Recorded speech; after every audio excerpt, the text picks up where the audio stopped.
Yo, what's up dude? Ketemu lagi dan kita di sini masih di segmen Sekelebat Info, di mana nanti di sini kalian bisa dapetin info terbaru dan terpanas tentunya guys. Oke, hari ini di tanggal 24 ya, di bulan November 2023, dan seperti biasa, tidak bosan-bosannya guys, kita selalu ingatkan buat teman-teman semua untuk selalu mematuhi protokol kesehatan dimanapun kalian berada guys. Karena di luar sana banyak sekali virus-virus dan juga penyakit yang mengancam kesehatan kita. Oke, langsung aja ya. Kita lihat bagaimana update dari global crypto market cap seperti yang terlihat ya. Dari data coin market cap hari ini menunjukkan adanya penurunan di 0,78% ya. Dan tentu saja ini adalah efek kontribusi dari Bitcoin dan juga teman-temannya. Dan kalau kita lihat di sini dalam waktu 24 jam untuk Bitcoin bisa dibilang masih belum ada pergerakan yang signifikan, masih sideways di tipis banget 0,01% guys, meskipun hijau ya. Kemudian untuk Ethereum juga tipis pergerakannya di 0,13% aja. Untuk BNB tampaknya sudah mulai terrecovery ya setelah kemarin adanya sedikit berita buruk ya, dimana hari ini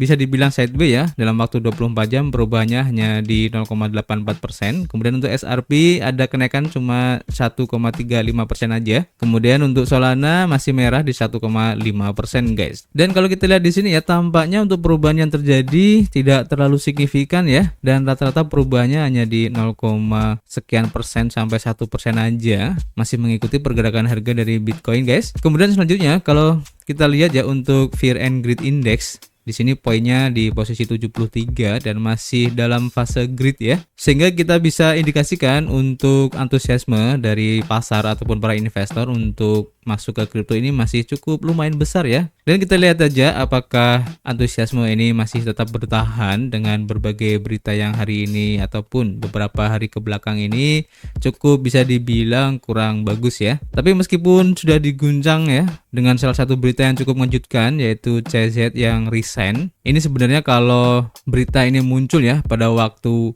Bitcoin itu turun parah-parahnya di bulan September 2021 kalau nggak salah ya, mungkin ini jatuhnya lebih dalam guys. Tapi karena berita ini munculnya di saat market bisa dibilang itu positif ya, dan antusiasme dari para investor pun juga masih besar, khususnya untuk Bitcoin ETF spot ya. Jadi tampaknya untuk efek dari resignnya si CZ ini tidak terlalu besar guys. Jadi masih bisa bertahan ya. Dan kita akan update lagi nanti untuk perkembangannya seperti apa. Jadi kalian tetap stay tune aja guys. Kemudian bagaimana untuk perubahan yang terjadi dari harga Bitcoin ya? Kalau kita lihat di sini untuk close candle hari ini tampaknya belum, karena hari ini saya bikin videonya di setengah 7 ya, belum jam 7. Dan nanti untuk close candlenya akan dieksekusi pukul 7. Dan seandainya nanti untuk close candlenya masih di sekitaran harga ini ya, ada kemungkinan nanti akan membentuk suatu pola pergerakan layaknya seperti ini guys, kemungkinan ya. Dan tentu saja kita rekomendasikan jika kalian ingin mengambil DCA,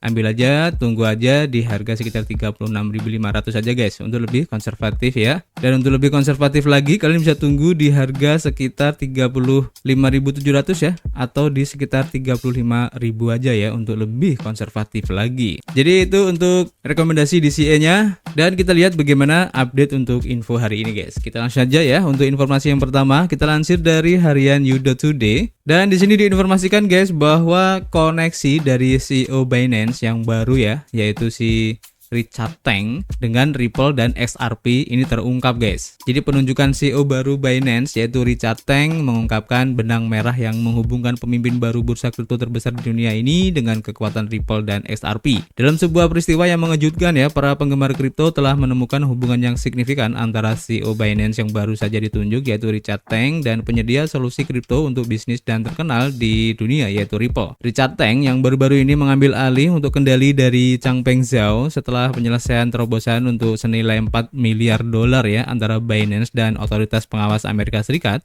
memiliki sejarah yang terkait dengan jaringan Ripple yang luas guys. Menggali latar belakang profesional, Teng mengungkapkan bahwa ia pernah menjadi anggota kunci dewan direksi di Lulu Finance. Selama masa jabatan Teng, perusahaan tersebut memperkuat kemitraan dengan Ripple, menandai babak penting dalam sejarah transfer uang blockchain lintas batas. Hubungan Ripple dan Lulu tidak berhenti sampai di situ aja, di mana pada Mei 2023, Tranglo, mitra lama Ripple, juga memulai ekspansinya ke Timur Tengah melalui kemitraan strategis dengan Lulu Money, anak perusahaan Lulu Finance Holdings. Menambah intrik adalah latar belakang Teng yang luas di otoritas moneter Singapura, di mana ia juga menghabiskan lebih dari 1 dekade sebelum memimpin Binance Singapura. Dan menariknya, pada bulan Oktober tahun ini, Ripple mendapatkan lisensi untuk beroperasi di Singapura dari otoritas moneter yang sama yang menandakan langkah strategis ke pasar Asia. Meskipun hubungan antara Teng dan Ripple masih belum jelas ya, namun setidaknya mengisyaratkan pemahaman yang mendalam dari CEO Binance yang baru tentang bisnis Ripple dan kemampuan XRP guys. Dan ketika ruang kripto menyaksikan dengan napas tertahan, pendakian Teng ke puncak pimpinan pertukaran kripto terbesar di dunia dapat mengantarkan era baru kolaborasi dan inovasi dalam industri ini guys. Jadi ini cukup menarik ya. Apakah nanti kedepannya Binance akan bekerja sama dengan XRP atau Ripple untuk menggarap suatu project? Ini akan menjadi sesuatu yang cukup keren. Dan update ya, dimana semalam untuk akun Twitter atau X dari Changpeng Zhou ini sempat dihilangkan ya. Tapi itu tidak berlangsung lama dan sekarang udah bisa diakses lagi. Dan pertanyaannya kenapa masih belum jelas ya. Nanti kita akan update lagi jika ada informasi yang jelas tentang hal itu. Dan kita tunggu nanti kira-kira ada informasi apa lagi tentang Binance ini guys. Dan kita lanjut ke informasi berikutnya guys. Nah di sini diinformasikan ya, kita lansir dari Harian Cointelegraph. Diinformasikan ya bahwa HTX atau HTX atau biasa disebut Huobi Exchange ya, ini akan memulihkan layanan dalam waktu 24 jam setelah peretasan senilai 13,6 juta dolar guys.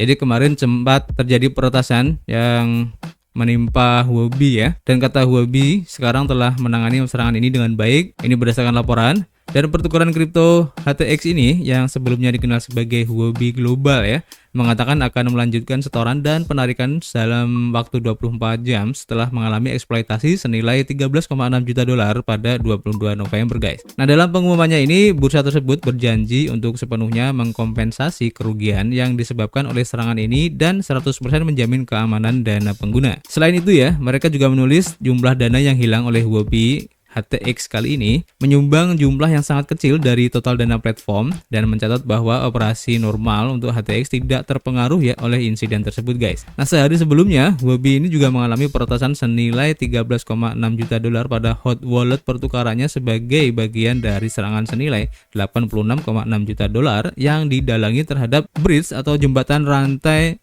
untuk HTX Echo atau biasa kita kenal dengan blockchain Heco ya, yang terdiri dari HTX, Tron, dan BitTorrent. Dan ketiga entitas tersebut terhubung atau secara de facto ya dikendalikan oleh pengusaha blockchain asal Tiongkok yaitu Justin Sun. Seperti insiden sebelumnya, HTX juga menyatakan bahwa melindungi aset pengguna dan keamanan informasi adalah tanggung jawab tertinggi kami dan kami akan mengambil semua tindakan yang diperlukan untuk mencegah insiden semacam itu terjadi lagi katanya. Nah selama 2 bulan terakhir, HTX dan entitas yang terkait dengan Justin Sun telah diretas sebanyak 4 kali guys. Yang terbesar adalah eksploitasi untuk Poloniex senilai 100 juta dolar pada 10 November kemarin ya, yang disebabkan oleh kompromi dari kunci pribadi guys. Nah Justin Sun juga telah menyatakan bahwa katanya kami sedang menyelidiki alasan spesifik dari serangan peretas tersebut dan setelah kami menyelesaikan investigasi dan mengidentifikasi penyebabnya, kami akan melanjutkan layanannya. Nah, hadiah White Hat sebesar 10 juta dolar ya untuk pengembalian dana yang dicuri dalam eksploitasi Poloniex senilai 100 juta dolar masih terbuka ya pada saat artikel ini dipublikasikan guys. Nah, ini cukup menarik ya. Apakah ini tampak seperti adanya serangan yang terorganisir ya untuk menghancurkan Justin Sun? Karena beberapa platform yang dinaungi oleh Justin Sun ini mengalami peretasan yang bisa dibilang itu beruntun ya. Dan ini cukup menarik guys, dan nanti kita akan update lagi. Jadi kalian stay tune aja untuk tetap up to date ya. Dan kita lanjut ke informasi berikutnya. Kita lansir dari The Deviant. Diinformasikan bahwa transaksi untuk Avalanche ini meroket ya 2000% guys karena adanya hype untuk ASC20 guys. Jadi standar token yang baru saja diluncurkan yang memungkinkan data arbitrer untuk dituliskan pada blockchain seperti Bitcoin Ordinals mendorong lonjakan karena para pedagang menumpuk token ASC20. Jadi hype untuk Ordinals menyebar di luar Bitcoin guys, dengan Avalanche menjadi rantai terbaru yang mengembangkan standar tokennya sendiri yang memungkinkan informasi sewenang-wenang untuk untuk dituliskan ke dalam blockchain. Dijuluki sebagai token ASC20 ya, ini seperti halnya BRC20-nya Bitcoin, di mana peluncuran token ini telah menyebabkan lonjakan aktivitas perdagangan dengan transaksi yang melonjak lebih dari 2000% ya dalam waktu kurang dari seminggu. Blockchain Avalanche sebagai jaringan layer 1 yang kompatibel dengan Ethereum yang terbiasa dengan jumlah transaksi harian rata-rata antara 150 ribuan dan 250 ribuan transaksi, mengalami lonjakan volume hingga mencapai puncaknya sebesar 6,36 juta transaksi pada tanggal 21 November, hanya beberapa hari setelah ASC20 token diluncurkan. Seperti yang terlihat ya dari grafik di sini. Nah, kebangkitan dari aktivitas ini merupakan berita yang disambut baik untuk blockchain yang sempat mengalami penurunan di kuartal ketiga, dan tidak hanya tim pengembang di balik proyek ini, yaitu Avalabs, mengurangi jumlah tim mereka sebanyak 12%, tetapi aktivitas untuk on-chain dan pengguna juga menurun selama 3 kuartal pertama tahun ini. Avalanche juga berjuang untuk mempertahankan pangsa pasarnya selama pasar bearish yang berkepanjangan dan menyaksikan total nilai terkunci atau TVL anjlok dari 11,5 miliar dolar ya pada Desember 2021 menjadi 642 juta dolar saja pada saat penulisan ini guys. Jadi cukup signifikan banget ya penurunannya. Nah, untuk hype ini kemungkinan besar tidak berkelanjutan ya, karena angka vertikal yang mendekati biasanya menjadi alasan untuk berhati-hati, tetapi untuk token ASC20 jelas memicu minat baru pada jaringan guys. Nah, metrik secara keseluruhan mulai menunjukkan tren naik, dan biaya yang dihasilkan oleh ASC20 sedikit lebih lambat untuk mengejar permintaan dari pengguna. Meskipun melonjak pada 21 November, mencapai titik tertinggi sepanjang masanya ya sebesar 837 ribu dolar, ini menurut data dari DeFi lama. Dan AVAX sebagai token asli dari jaringan Avalanche juga mengalami kenaikan tajam guys, hampir 2 kali lipat dalam 30 hari terakhir ini guys. Dan juga mirip ya dengan Ordinals saat pertama kali muncul, saat ini tidak ada pasar untuk memperdagangkan ASC20 ya, atau pengindeks manapun untuk menganalisis jumlah pengguna yang mencetak token ini guys. Nah, ini keren ya. Kita tunggu aja apakah ASC20 token ini juga akan menyusul BRC20-nya Bitcoin. Ini cukup menarik untuk diikuti guys. Oke. Dan kita lanjut ke informasi yang berikutnya ya. Kita lanjut dari The Block, di mana diinformasikan di sini Korea Selatan akan meluncurkan percontohan atau pilot ya untuk mata uang digital dengan 100.000 warganya guys. Nah, jadi Bank of Korea yaitu BOK Korea Selatan akan meluncurkan program percontohan mata uang digital bank sentral atau CBDC yang melibatkan 100.000 warganya tahun depan guys, dan berkolaborasi dengan Financial Service Commission atau FSC dan Financial Supervisory Service atau FSS. Peluncurannya dijadwalkan menyusul pertemuan hari ini di antara Gubernur BOK Ri Chang-yong dan Agustin Carstens, kemudian General Manager Bank of International Settlements atau BIS, yang merupakan bank untuk bank-bank sentral ya. Ini menurut The Korea Times, di mana Carstens menyebut CBDC sebagai won digital guys, dan memuji bank sentral dalam upayanya untuk merangkul sistem moneter masa depan. Nah, perkembangan terbaru ini mengikuti rencana yang diumumkan oleh BOK pada bulan Oktober untuk memulai eksperimen CBDC dunia nyata dalam kemitraan dengan BIS dan institusi lainnya. Nah, keterlibatan sekitar 100.000 warga negara ini akan berpartisipasi dalam program percontohan ini yang memungkinkan mereka untuk membeli barang dan token deposit yang dikeluarkan oleh bank-bank komersial dalam bentuk CBDC guys. Nah, The Korea Times juga melaporkan bahwa membandingkan fungsinya yang mirip dengan menggunakan voucher di toko guys. Nah, ini menarik ya. Kita tunggu aja seperti apa implementasi dari CBDC-nya Korea Selatan ini guys. Dan pertanyaannya guys, kapan kita, negara kita ya, Indonesia,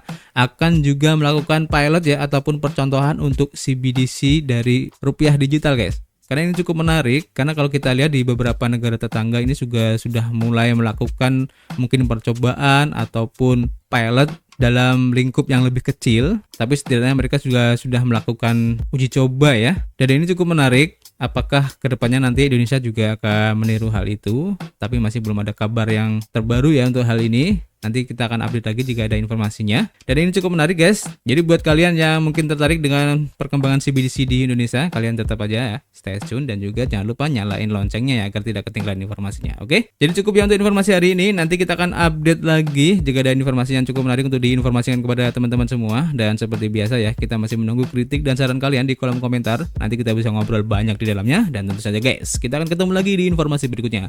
Peace.